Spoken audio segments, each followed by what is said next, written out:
I like जब WWE अपनी तरफ से भी ऐसे इन्वॉल्व होती है। तो क्या so much champions of the world में already except the best wrestling creator on the subcontinent with the best wrestling audience, mystery attacker जो कि बहुत बड़ी डील होनी चाहिए थी।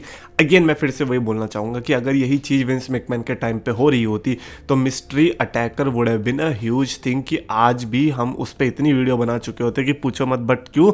क्योंकि उस तरीके से बात ही नहीं हो रही, उस तरीके से हाइप भी नहीं हो रही। और हो सकता है, जेन्युइनली बता रहा हूँ, अगर 2 हफ्ते के अंदर उन्होंने कुछ मेंशन भी नहीं किया तो लोग इसको भूल भी जाएंगे, just like so many other things that happened in 2025। But anyways, उससे पहले let's talk about stone cold Steve Austin. पहली बात तो जिसको नहीं पता स्टोन कोल्ड स्टीव ऑस्टिन क्या है, आई थिंक उसने थोड़ा बहुत तो ऑब्जर्व कर लिया होगा जब 2022 में वो बंदा रेसलमेनिया का मेन इवेंट करने आया था against Kevin Owens. And now what happens is Steve Austin की तरफ से ये पता चलता है that he may have one more match left in him, which means the next WrestleMania और the next to next WrestleMania is probably his. यानी कि स्टीव ऑस्टिन एक और मैच लड़ सकता है एंड ऑब्वियसली वो रेसलमेनिया के अंदर ही होने वाला है। नाउ द थिंग इज कि आपको पता है सऊदी अरेबिया की रेसलमेनिया होने वाली है and Steve Austin knows this too and he knows कि अगर वो अपनी बॉडी पे ऑन द लाइन लगाना चाहेगा तो वो क्यों ना ऐसी जगह पे लगाए जहां पर उसको पैसा भी ज़्यादा मिलेगा। एंड सऊदी अरेबिया से ज़्यादा पैसा तो कौन देने वाला? I don't think so.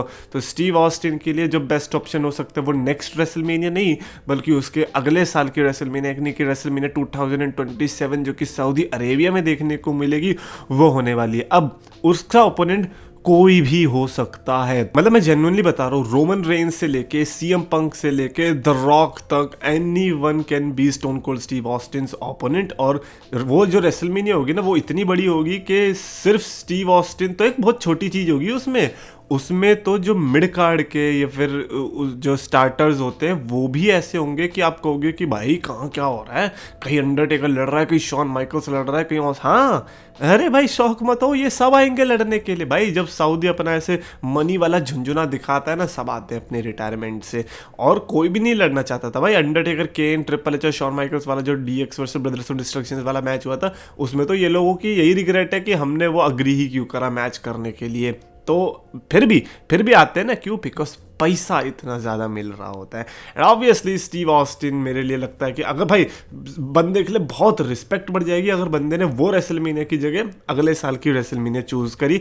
But मैं सही में बताऊँ, रिस्पेक्ट वाली आई थिंक मेरे को ऐसा वर्ड यूज़ ही नहीं करना चाहिए था, बिकॉज अगर वो बंदा सऊदी अरेबिया की रेसलमेनिया भी चूज़ कर रहा है तो भी वो रिस्पेक्ट वाली चीज़ है, क्योंकि 1 साल डिले कर रहा है। ऐसी एज में भी बंदा 1 साल और डिले करके आगे लड़ने की सोच रहा है। I think that is also commendable. So yeah Steve Austin जब भी आएगा, again Steve Austin one of those superstar, भले ही हम उस टाइम पे एटीट्यूड एरा में नहीं थे, बट आज की डेट वाले सुपरस्टार्स भी उससे रेजोनेट करते हैं, because he has that aura, he has that character.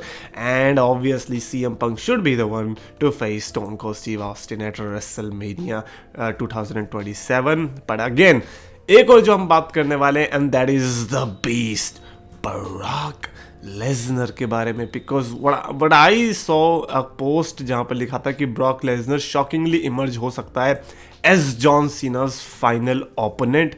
And I was like bro, ये तो बम्बूजल ही कर देगा मेरे को अगर ऐसा होता है तो। देखो बहुत देखो, ये बहुत WWE वाली चीज़ है। WWE वाली चीज़ है से मतलब है कि it is a very WWE thing to do. अगर विंस मैकमैन इस टाइम पे होता तो आप एक्सपेक्ट कर सकते हो, जैसे कि रंबल में हमने देखा ना, R-Truth को फोड़ के नया जैक्स घुस गई रंबल के अंदर। यही तो अब यहाँ पे भी हो सकता है। फॉर एग्जाम्पल LA नाइट यहाँ से जीत जाता है, ठीक है, LA नाइट को ब्रॉक लेसनर एक चांटा मार के गिरा देगा और चले जाएगा जॉन सीना से लड़ने के लिए कि बेटा मैंने जब तेरे को ख़त्म किया था रेसलपैल्यूज़ा में तो उसके बाद रुका नहीं क्या, अब तो रुकेगा, अब कैसे नहीं रुकेगा। एंड सही बताऊं, देखो genuinely, physically, logically, emotionally, aesthetically, philosophically, I think Brock Lesnar अगर जॉन सीना को रिटायर करेगा तो वो एक्चुअली में रिटायरमेंट लगेगी भी कि भाई बंदे ने ख़त्म ही कर दिया, गेम ही चेंज हो गया। अब गुंथर और LA नाइट के केस में वो ऑब्वियसली, क्योंकि ब्रॉक लेसनर तो एक ही ब्रॉक लेसनर है।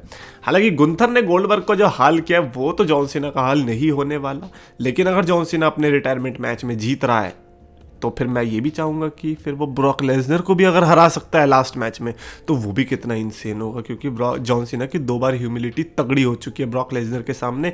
एक तो तब ऑब्वियसली जब इतनी सारी सुप्लेक्सेस पड़ी थी 2014 में, 2014 या 13 था, I can't remember the year, और एक इस साल रेसलपैल्यूज़ा के अंदर। सो ऑब्वियसली अगर लास्ट मैच में Brock Lesnar and somehow like genuinely ऐसा होता है, क्योंकि ब्रॉक लेसनर को ऑलरेडी हीट तो मिल ही रही है, हेट भी मिल रही है, सब मिल रहा है, तो आए और इन दोनों में से सुपरस्टार को जो भी जीत रहा है उसे फोड़ दे और खुद मैच के अंदर घुस जाए, तो भाई मज़ा आएगा लोगों को। ये बहुत अच्छा वाइल्ड थ्योरी या फिर वाइल्ड प्रिडिक्शन बोल सकते हैं, वाइल्ड चीज़ जो हम एक्सपेक्ट कर रहे हैं, आई थिंक एक्सपेक्ट करने जैसी चीज़ भी है। अगर ऐसा होता है तो भाई मेरे को तो अच्छा लगेगा। एटलीस्ट सीना वर्सेस लेसनर जो तुमने हगा रेसलपलूजा के अंदर, उससे तो तुम अच्छा कर ही सकते हो, दैट्स व्हाट आई थिंक। और अगर जॉन सीना जीत गया तो फिर तो लोग भी खुश और जॉन सीना के फैंस भी खुश, भाई सभी खुश हो जाएंगे, ब्रॉक लेसनर के हेटर भी खुश।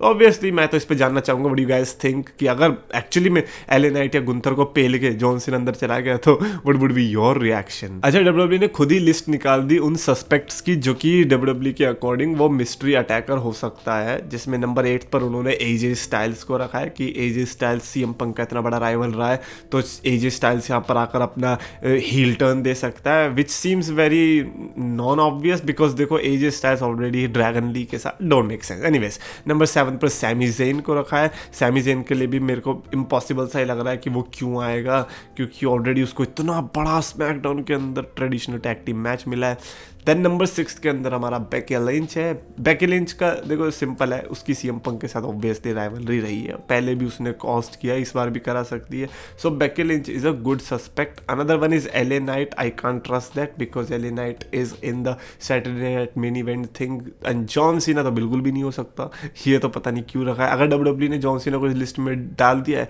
इसका मतलब आप समझ लो कि वो लोग कितने सीरियस है इस लिस्ट को लेकर। नंबर 3 पर सेथ रॉलिंस है। ऑब्वियसली सेथ रॉलिंस को तो इस लिस्ट में रहना बनता था, बट अगर वो 2 और 1 पे नहीं है तो 2 और 1 पे कौन है? इन्होंने 2 और 1 पे रखा है Austin theory and Randy Orton को। देखो चलने से और उन सब से रैंडी ऑर्टन तो बिल्कुल भी कहीं से भी नहीं लग रहा, but again WW is one of those places कि अगर मिस्ट्री अटैकर को वो रिवील करे कि ये मिस्ट्री अटैकर बिग शो था, then we have to agree. और ऑप्शन क्या है मेरे को बताओ, आप क्या पीछे टेप पे जाके बोलोगे नहीं नहीं ये तो इसके जैसा नहीं दिख रहा? नहीं, मिस्ट्री अटैकर ने बोल दिया कि मैं ही हूँ, तो फिर वही है। और फिर ज़िंदगी भर अगर कभी पता ना चले और यही बोला जाए कि हाँ यही मिस्ट्री अटैकर है, तो मानना ही पड़ेगा ना। तो ऐसा तो है भी नहीं कि अगर रैंडी ऑर्टन बोले और हम ना माने, ऐसा हो भी नहीं सकता, क्या पता रैंडी ऑर्टन ही हो। सो या Randy Orton and Austin Theory are obviously prime suspects now, but it would be crazy to see Randy Orton. But again Randy Orton मेरे को लग रहा है फिर भी देख, चलो रैंडी ऑर्टन ने कुछ तो किया है ज़िंदगी में, बट ऑस्टिन थ्योरी भाई प्लीज़ ऑस्टिन थ्योरी निकलना ही चाहिए, क्योंकि ऑस्टिन थ्योरी अगर नहीं निकला तो फिर भाई अब अगर नहीं बन पाया ऑस्टिन थ्योरी तो फिर कब बनेगा? I think it is a good time. Road to WrestleMania भी आ रहा है, बहुत अच्छी चीज़ें हो सकती है। आई होप ऑस्टिन थ्योरी हो, बट क्योंकि डब्ल्यूडब्ल्यू को मैं जानता हूँ, हो सकता है कि ये जो लिस्ट इन्होंने पूरी डाली है, हो सकता है कि इसमें से कोई हो ही ना मिस्ट्री अटैकर। ऑब्वियसली आप भी कमेंट्स में लिख के बताओ व्हाट यू गाइस थिंक, और अगर आपको वीडियो पसंद है तो प्लीज लाइक करो, शेयर करो, चैनल सब्सक्राइब करो।